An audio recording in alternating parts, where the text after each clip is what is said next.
во една добра мерка се исправи со законот за финансиска поддршка, во која што еве и сегашниот министер и јас тогаш како вице-премиер и заедно работевме и со некои луѓе тука други.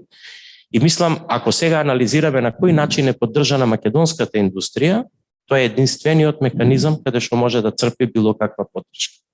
Во таа смисла, значи, тој закон апсолутно се поклопува со тоа што е ваша агенда тука, да ставите државни пари позади приватните пари. Тоа е суштината. Тој закон точно тоа го прави.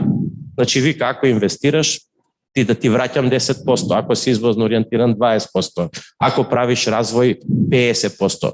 Значи, тој закон е апсолутно на релација на ова што сега вие го правите, како државните пари да ги ставите позади приватните пари, односно приватната инвестиција. Мојот апел е проширете го, надградете го и детектирајте поголем буџет во тој закон, заради тоа што само таму индустријата може да црпи средства за поддршка. Сега кога зборам за индустрија, зборам и за метална индустрија, зборам и за прехранбена индустрија, зборам за сите типови на индустрија, сега да не ги и текстилна, и кожна, и значи све што е фабрика, како да ви кажам. И мислам дека тоа е добра платформа и треба тука да го барате решението, пошто веќе имате механизам кој што функционира.